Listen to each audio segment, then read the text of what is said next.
ఎన్టీఆర్ జిల్లా ఇబ్రహీంపట్నంలో భారీగా నకిలీ మద్యం బయటపడింది. కల్తీ మద్యం కేసులో A1 గా ఉన్న జనార్దన్ రావు గోడౌన్లో 35 లీటర్ల 95 క్యాన్లు, హాలోగ్రామ్ స్టిక్కర్లు, వందల కొద్ది ఖాళీ బాటిల్ స్వాధీనం చేసుకున్నారు.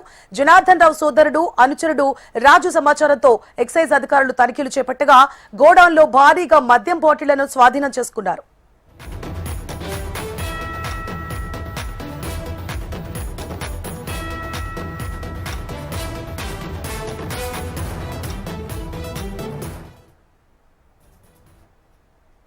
రైట్, ఎన్టీఆర్ జిల్లా ఇబ్రహీంపట్నంలో భారీగా నకిలీ మద్యం బయటపడింది.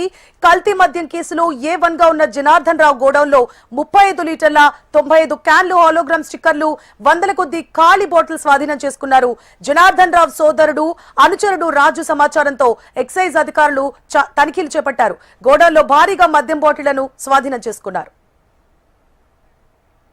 రైట్, ఇదే అంశానికి సంబంధించి మరిన్ని అప్డేట్స్ ని మా ప్రతినిధి శ్యామ్ లైవ్ ద్వారా అందించడానికి సిద్ధంగా ఉన్నారు. శ్యామ్,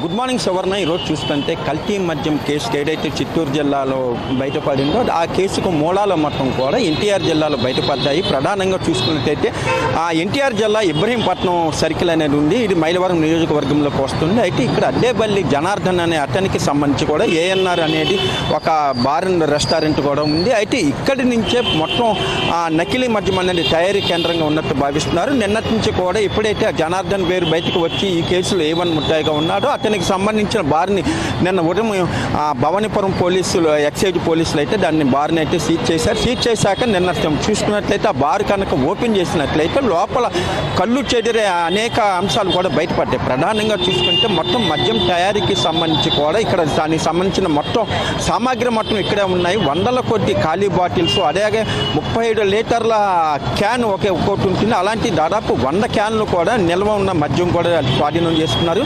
వీటన్నిటిని ఇప్పటికే ల్యాబ్ పరీక్ష కూడా అయితే పంపించారు. అయితే ఇక్కడ మద్యం కుంభకోణం ఏదైతే బయటపడిందో అడ్డేబల్లి జనార్దన్కి సంబంధించి ఇప్పటికే ఆ నిందితుడు కూడా పరారీలో ఉన్నాడు. అయితే ఇతనికి స్థానిక తెలుగుదేశం పార్టీ నేతలతో చాలా కీలకమైన సంబంధాలు ఉన్నాయి.